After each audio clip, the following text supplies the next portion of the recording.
বাজিতপুর উপজেলা বিএনপির পক্ষ থেকে দীর্ঘক্ষণ আপনারা কষ্ট করে এখানে বসে এই সম্মেলনকে সাফল্যমণ্ডিত করার জন্য যেখানে এসেছেন, আপনাদের কাছে আমি কৃতজ্ঞতা প্রকাশ করছি। আজকে আমার বক্তব্য দেওয়ার দিন নাই। আজকে আমাদের নেতা যার বক্তব্য শোনার জন্য আমরা দীর্ঘক্ষণ এখানে অপেক্ষা করছি, ওনার বক্তব্য আমরা শুনবো। আমি আজকে এই অনুষ্ঠানে সবার নাম মেনশন করে সময় নষ্ট করতে চাই না। শুধু একটি কথাই বলতে চাই, আপনারা কষ্ট করে এখানে উপস্থিত হয়েছেন, আমি আপনাদের কাছে কৃতজ্ঞ। আরেকটি কথা না বললেই নয়, দীর্ঘদিন যাবৎ আমি বাজিতপুরের এই বিএনপির দায়িত্ব ভার বহন করে আসছি। কতটুকু করতে পেরেছি বা কতটুকু করতে পারি নাই আমি জানি না। বিগত দিনে আপনাদের সাথে থেকে এই বিএনপির জন্য কাজ করতে গিয়ে যদি কোনো ভুল ত্রুটি করে থাকি, আমি আপনাদের কাছে ক্ষমা চাচ্ছি। আগামী দিনে এই বিএনপির রাজনীতির বিরুদ্ধে সারা বাংলাদেশে ষড়যন্ত্র হচ্ছে। আমি আপনাদের কাছে একটি উদারত আহ্বান করতে চাই, বিএনপির বিরুদ্ধে অপপ্রচার হচ্ছে।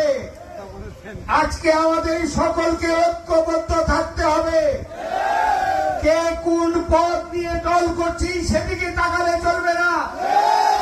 আপনারা যাকে ভালো মনে করেন, যাকে দিয়ে এই দল সুন্দরভাবে পরিচালিত হবে, আমি আপনাদের পাশে একজন কর্মী হিসেবে থাকতে চাই এবং এই দলকে আগামী দিনে যারা আমাদের বিরুদ্ধে অপপ্রচার করছে তাদের বিরুদ্ধে রুখে দাঁড়াতে চাই। সকলের কাছে কৃতজ্ঞতা জানিয়ে আমাদের বাজিতপুরে আমি সকলকে একত্র দেখতে চাই।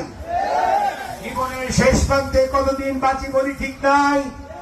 আমি বাজিতপুরে আমার নেতা মজিবুর মঞ্জুর সাহেবের কাছে কৃতজ্ঞতা জানাতে চাই। উনি মরে গেছেন, কিন্তু আমাদের শিক্ষা দিয়ে গেছেন ছোট থেকেই বড় হতে হয়, ঠিক কিনা? সকলে মিলে আমরা একসাথে রাজনীতি করব। আজকে আমার ছোট ভাই মামুন এখানে এসেছে। দীর্ঘদিন বিভিন্ন মানুষ বিভিন্ন ভাবে তাকে বিভিন্ন জায়গায় ঘুরেছে, কিন্তু আজকে শুভবুদ্ধ হয়ে আমাদের পাশে এসেছে, আমাদের মনটা বড় হয়ে গেছে, হয়েছে কিনা? আগামী দিনেও আমরা সকলে মিলে একসাথে বাজিতপুরের রাজনীতিকে শহীদ রাষ্ট্রপতি জিয়া রহমানের হাতকে শক্তিশালী করে আমাদের দলকে আগামী দিনে একত্র করব। আমাদের পৌর মেয়র জনাব এহসান কুবিয়া সাহেব আজকে আমাদের সাথে এসেছেন, আমাদের মন বড় হয়ে গেছে, হয়েছে কিনা? অতএব সকলে